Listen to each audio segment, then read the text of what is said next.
boa noite a todos. O tema escolhido para a noite de hoje é a parábola da figueira que secou. E ela é uma parábola bem pequena, mas que nos traz uma grande lição. E que com certeza, tanto quanto eu fiquei, eu acredito que todos nós vamos ficar bem reflexivos depois de falarmos sobre ela.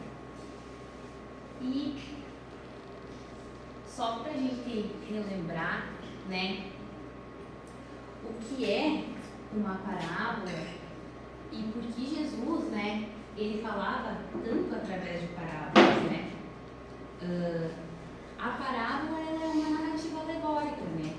Ela transmite uma mensagem direta através de uma comparação ou de uma analogia. E Jesus, ele frequentemente usava parábolas para transmitir uma mensagem direta para nós por meio de uma comparação para tentar explicar as mensagens mais complexas sobre o reino de Deus. E por que ele falava através das parábolas? Porque a parábola ela é uma história. E isso impactava, impressionava, chamava atenção e facilitava também essa compreensão, né?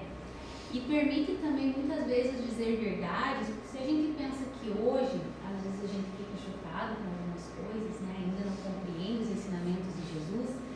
Imagina lá atrás, mais de 2000 anos, né?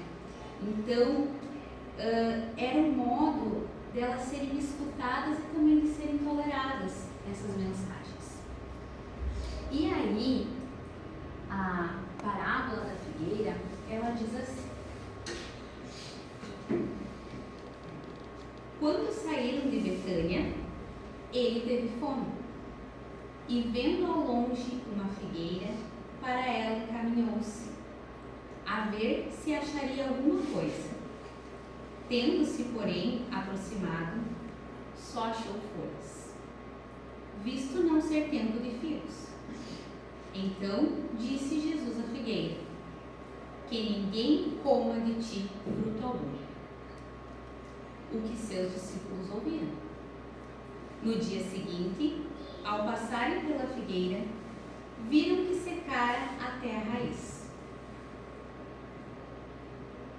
Pedro, lembrando-se do que dissera Jesus, disse: Mestre, olha como secou a figueira que tu amaldiçoaste. Jesus, tomando a palavra, lhes disse: tende fé em Deus? Digo-vos em verdade, que aquele que disser a esta montanha: tira-te daí e lança-te ao mar, mas sem hesitar no seu coração, crente, ao contrário, firmemente, de que tudo o que houver dito acontecerá, verá que com efeito acontece. Isso está em Mateus 11, de 12 a 14 e de 20 a 23. E aí, para a gente começar a entender onde que, quando Jesus falou isso, essa passagem ela aconteceu no dia seguinte da chegada de Jesus em Jerusalém, né? Então, aquela famosa imagem que a gente tem de Jesus chegando no burrinho, né, sendo ovacionado, aclamado por milhares de pessoas com as palmeiras, né? E no final desse dia, Jesus regressou junto aos discípulos para as cercanias, ou seja, os arredores da cidade, no local denominado Betânia, que foi onde aconteceu esse fato, onde residiam os irmãos Lázaro, Marta e Maria, na casa dos quais ele costumava se hospedar. E aí, quando Jesus estava indo até lá, depois desse fato dele ser ovacionado pela multidão, né, aclamado pela multidão, ele enxergou essa figueira. E não era tempo de frutos, não era tempo das figueiras estarem bonitas, né? Porém, aquela, ao contrário de todas as outras, estava lá, linda, cheia de folhas, maravilhosa. E Jesus usou daquela figueira para falar muito. Mas quando ele chegou perto daquela figueira, por mais linda que ela estivesse, diferente de todas as outras, toda cheia de folhas, ela não tinha um fruto sequer. Então, a figueira seca é uma parábola, um símbolo empregado por Jesus para afirmar que, infelizmente, os judeus apenas aparentavam a ideia de um povo fervoroso, mas, na verdade, aquela fé não produzia nenhum fruto, nem espiritual, nem moral. A expressão aproximou-se da árvore representa a presença de Jesus perante o povo judeu, tão próximo da grande cidade, observando e analisando a verdadeira condição espiritual dos seus habitantes. Então, a figueira nada mais representou do que o povo judeu, que estava lá lindo, aclamando, esperando por Jesus, mas que na verdade era uma pura aparência. Tanto quanto a figueira era aparente, ela não tinha frutos, ela só estava linda. Não se pode acreditar que Jesus amaldiçoasse qualquer ser vivo, porque aqui, o que diz nessa passagem? Que Jesus disse que ninguém coma de ti fruto algum. Dá essa sensação, né, de que Jesus amaldiçoou a figueira. Mas será mesmo que Jesus, com tudo que ele nos ensinou aqui na terra, ele seria capaz, né, de amaldiçoar um ser vivo que fosse? Com certeza não, né? Pois isso seria uma contradição com aquele que representava o amor em sua expressão mais sublime. Deve-se entender, portanto, que a figueira foi um símbolo utilizado para representar o povo de Israel, rebelde, orgulhoso aos ensinamentos que Jesus trazia.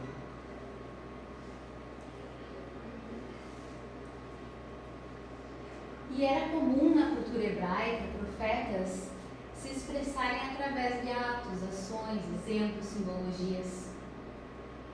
E aqui a gente entende por que Jesus falou dessa maneira. Porque as práticas religiosas haviam se afastado da essência espiritual pregada pelos profetas. As pessoas já tinham ensinamentos e era razoável esperar uma compreensão mais profunda. Era razoável esperar uma conduta condizente com aquilo que eles pregavam. E isso foi simbolizado numa figueira que não era capaz de dar frutos. Quando a gente pensa nisso, imagina, lá atrás, e aí a gente vai ficar mais reflexivo, porque 2025 nós estamos. E lá, na época de Jesus, quando Jesus esteve aqui conosco, já tinha passado Moisés com os seus ensinamentos, tantos outros profetas, e Jesus que pregou a vida toda. Então quer dizer que ele esperava o quê? Que o povo já tivesse um entendimento razoável, mas não. Eles só tinham a aparência. Eles só faziam de conta que eles acreditavam. Eles não levavam realmente tanto o que aconteceu com Jesus, né? Porque era tudo uma alegoria. A verdadeira religiosidade, a verdadeira espiritualidade é aquela que se mede pelos frutos e não pela exuberância das folhas. Não bastam só palavras, não bastam discursos por mais geniais que sejam. Falsa fé só tem aparência, mas não tem frutos, que apresenta apenas belos discursos que não geram o bem. É preciso que a fé produza bondade. Quando não gera o bem comum, ela é uma figueira cheia de folhas, mas não produz frutos. E aí ela seca.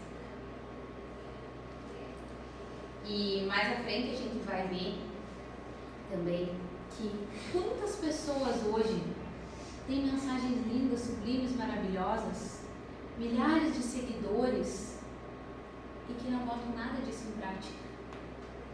Elas não seriam como uma figueira linda, exuberante, porém, na verdade, elas não fazem nada de bom além das palavras, além da aparência. E aí também a gente vai colocar a nossa questão dentro da nossa família, que é um local tão importante, né, para a nossa evolução. Quantas vezes a nossa aparência na sociedade é linda como cristãos, mas dentro da nossa própria casa a gente não faz nada disso. Muito pelo contrário. Então nós vivemos de aparências, lindas por fora, mas pobres por dentro. E quais são as lições da figueira seca no Evangelho segundo o Espiritismo?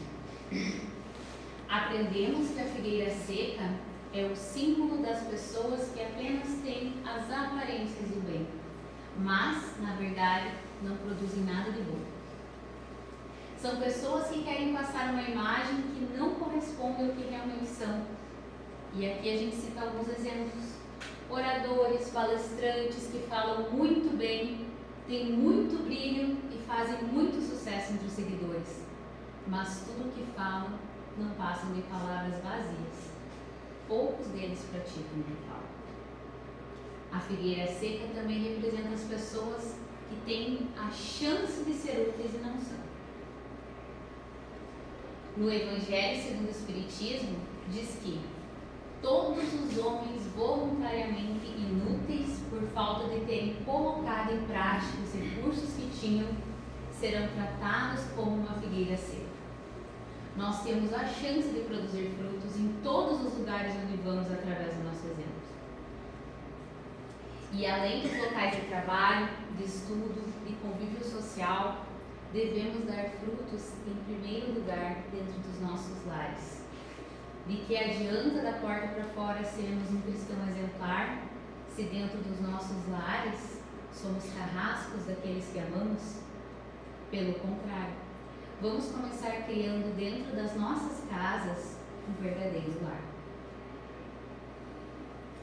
E quando fala aqui, nessa questão também, de que todos os homens voluntariamente inúteis por falta de terem colocado em prática os recursos que tinham serão tratados como uma figueira seca, a gente vai pensar assim: quantas habilidades eu tenho? Porque aí a gente fala assim no Espiritismo: sem caridade não há salvação. E aí a gente leva em conta a caridade como o quê? Como algo material, né? Não, mas à frente a gente vai ver também isso, que a caridade, para a gente relembrar, é muito além do material. Então eu tenho uma habilidade muito boa. Por exemplo, vamos citar o exemplo aqui. Eu venho na casa espírita, eu assisto as palestras, eu estou aqui dentro e eu tenho uma habilidade excelente na fala, mas eu nunca me ofereço para fazer uma fala. Ah, mas é que eu só venho aqui.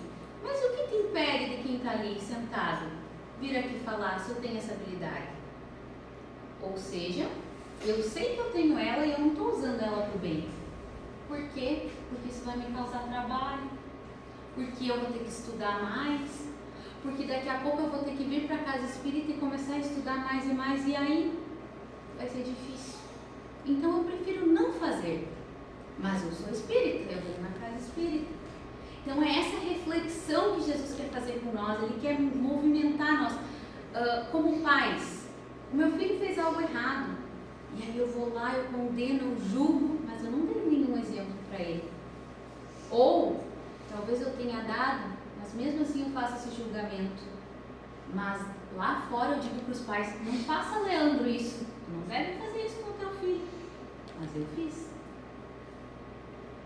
Então, é exatamente essa questão de nós querermos aparentar algo, mas a gente não está colocando isso realmente e verdadeiramente na prática. E se a minha árvore familiar, falando mais uma vez sobre a família, somente produz intrigas, discussões, intolerância, agressão física, ou verbal, ou psicológica, ela é tão seca quanto a figueira da história. Agora, se eu dou a minha cota de participação para a harmonia do lar, mesmo que os outros não valorizem isso, eu estou permitindo que os primeiros frutos brotem em mim. E a gente vai lembrar aqui quem é o responsável pela minha evolução espiritual. é o meu filho que não me obedeceu, é a minha mãe que me xingou. Não, sou eu. A mudança sempre parte de mim. Indiferente do que as pessoas do meu círculo familiar, ou dos meus amigos, ou do meu trabalho, ou da minha escola façam. Porque isso depende exclusivamente de mim. Da minha mudança, das minhas atitudes, de como eu me comporto com eles. Indiferente, como diz ali, mesmo que os outros não valorizem isso. Porque é sobre mim, não é sobre o outro. Allan Kardec, no Evangelho segundo o Espiritismo, no capítulo 19, ensina que a figueira seca representa todo aquele ser útil, mas que não faz nada de bom. São aqueles que pecam por omissão. Ele inclui aqui os médiuns que não querem se comprometer com o exercício da mediunidade como forma de exercer a caridade aos que sofrem moral e espiritualmente. E Kardec também fala dos médiuns. Todos nós sabemos que a gente é possível aqui todos trabalharem, né? Quem crê na doutrina espírita, né? Então, o que eu preciso? Eu preciso estudar, eu preciso participar e, consequentemente, as coisas vão acontecendo. Mas, como eu citei antes, muitas vezes é mais cômodo pra gente só ouvir, né? Só vir aqui, e eu falo isso na casa espírita, mas a gente pode pensar assim, religiosamente, em todas as outras religiões. Eu vou na igreja, eu vou no culto, mas eu só vou lá e vou para casa. Eu não auxilio numa limpeza, que isso é uma coisa, uma utilidade que nós podemos fazer como cristãos. É um auxílio aqui de todos nós, a igreja de todos nós, né? Então, eu sei fazer uma pintura, eu poderia me oferecer para fazer uma pintura, para auxiliar. Eu poderia, ao invés de estar sentado na minha casa, assistindo TV, mexendo no celular, né? E um dia que seja no mês, dizer, não, eu vou fazer uma visita hoje, eu vou ir num asilo, eu vou ir no hospital, falar uma mensagem, né? Auxiliar alguém que precisa. Isso é caridade. Mas é mais fácil a gente ficar sentado na nossa casa e postar uma mensagem bonita no Instagram, falando de Deus, dizendo o que se deve fazer, mas que muitas vezes eu não faço. Só falo. E aí a gente vai falar sobre a fé, né? Porque a gente diz, eu tenho muita fé, eu tenho muita fé, eu tenho muita fé, mas o que eu faço com essa fé? Né? E aí, quais são as diferenças? Quais as diferenças entre a fé passiva e a fé ativa? A fé passiva é aquela que espera as coisas acontecerem. A fé ativa é aquela que trabalha com esforço para que as coisas aconteçam. A fé sem ação de nada adianta. Não basta apenas acreditar na sua evolução, é preciso trabalhar para que ela aconteça. E Jesus disse, buscais e achareis. Jesus não falou para nós, esperar que alguém vai achar para ti. Mas é que alguém achou no Evangelho, isso aqui para mim é isso aqui. Não, eu vou achar, eu vou procurar. Através do quê? Através da caridade, através do conhecimento, através das bondades que eu faço. Não basta apenas conhecer e acreditar no Evangelho, é preciso praticar seus ensinamentos. Jesus disse, a cada um de acordo com as suas obras, e não a cada um de acordo com a sua fé. Eu tenho muita fé, mas eu não faço nenhuma obra, porque eu só acredito que Deus vai me salvar porque eu tenho fé, mas eu não ajudo ninguém, porque eu tenho fé, Deus vai me ajudar. E Tiago afirmou que a fé, se não tiver obras, está completamente morta.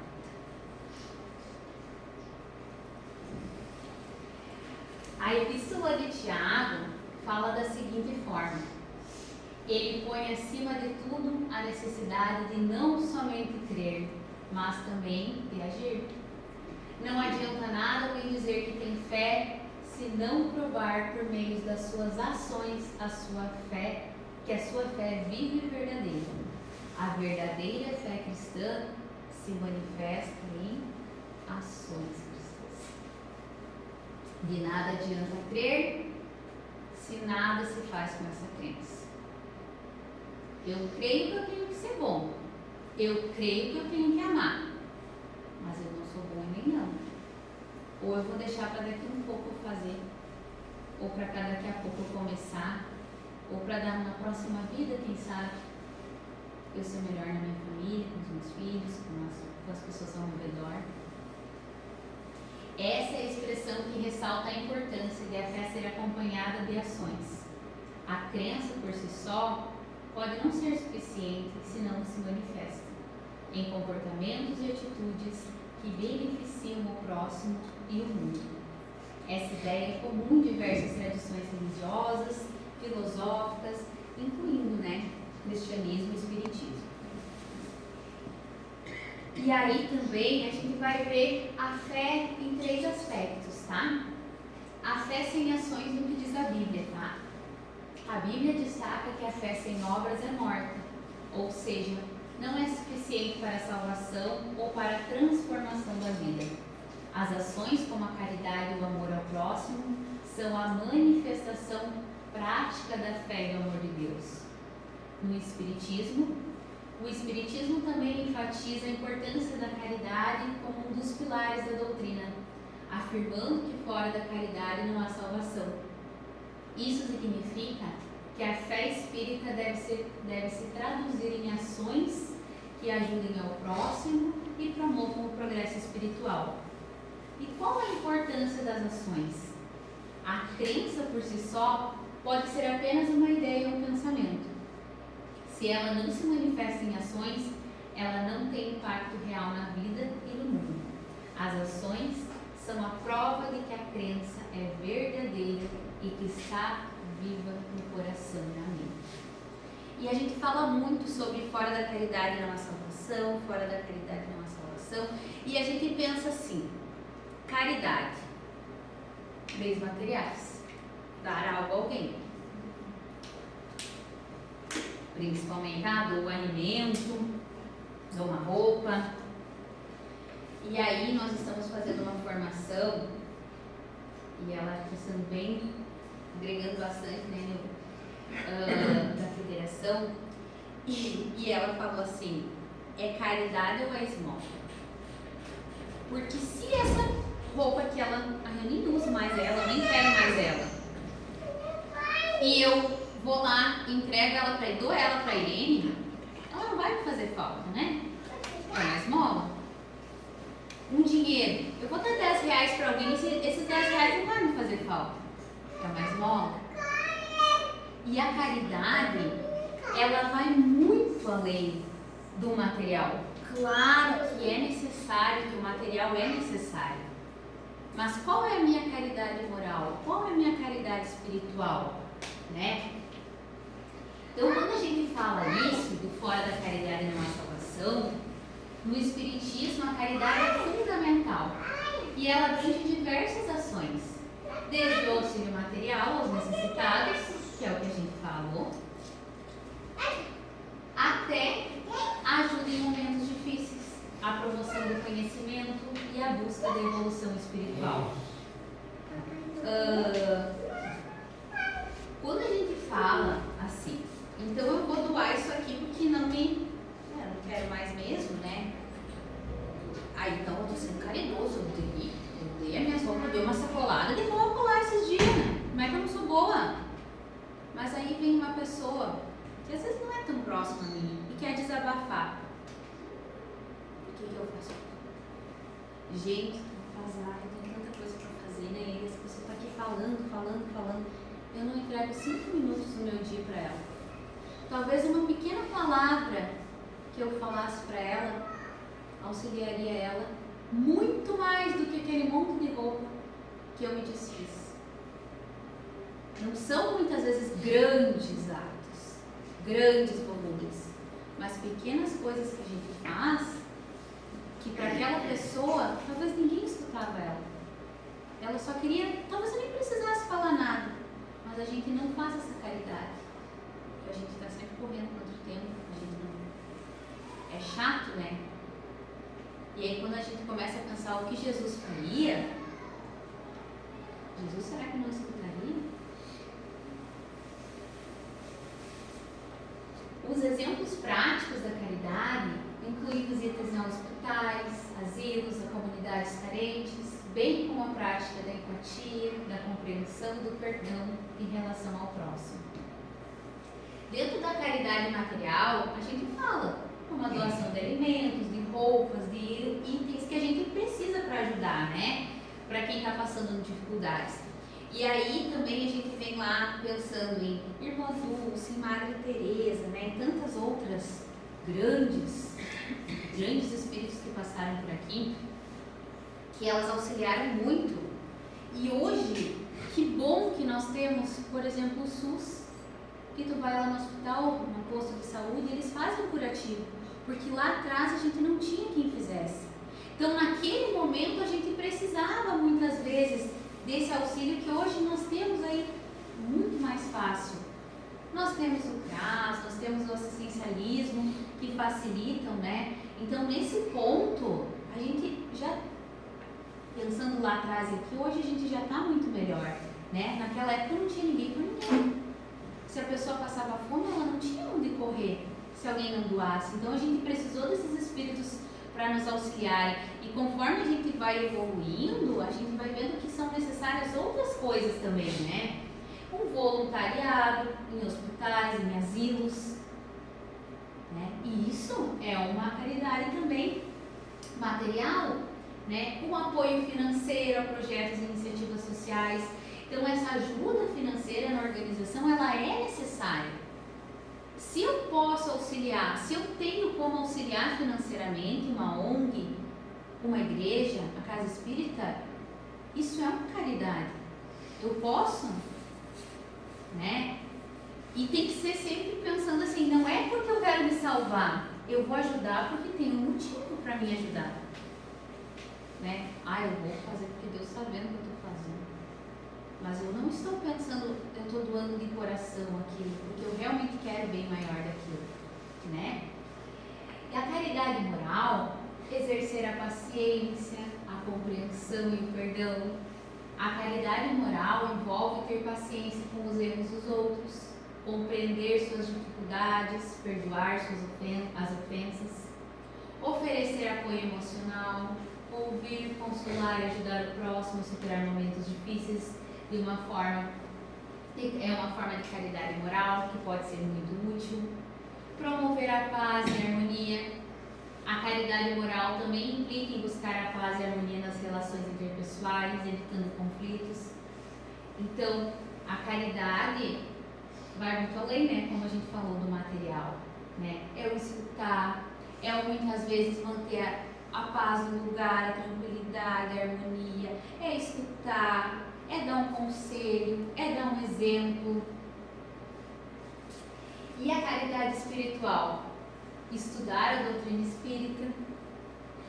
O estudo da doutrina espírita, da ética e dos ensinamentos de Jesus é uma forma de caridade espiritual, pois ajuda a compreender melhor as leis da vida e busca evolução.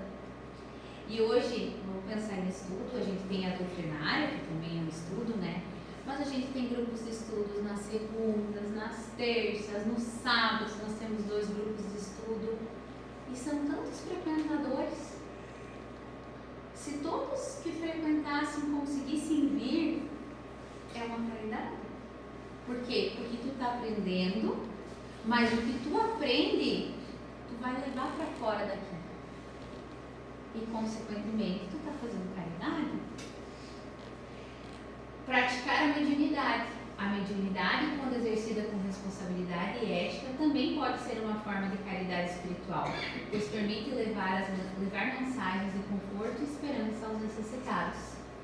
Buscar a evolução espiritual.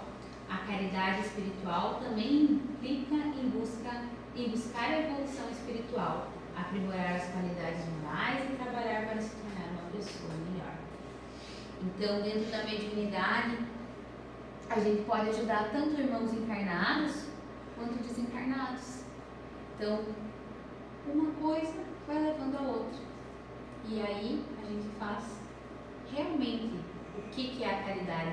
tanto fala. E para finalizar, qual é o convite dessa passagem, né? Que possamos utilizar todas as oportunidades de sermos úteis. Em primeiro lugar, na nossa família, depois no trabalho, na escola, no centro espírita, na sociedade, e cultivarmos a fé raciocinada, nunca fé cega. E dessa forma o mundo vai melhorar, quando cada um de nós nos tornarmos pessoas melhores. Portanto, não nos esqueçamos jamais que o salvacionismo gratuito não existe e que Deus dará sempre a cada um segundo as suas obras. Está em Mateus 16, 27. Então, meus irmãos, que não sejamos só como aquela figueira cheia de lindas folhas, mas sem nenhum fruto. Que realmente frutifiquemos nas nossas casas, em todos os ambientes que a gente tiver, porque aí realmente a gente vai estar seguindo o que Jesus quer de nós. Que assim seja.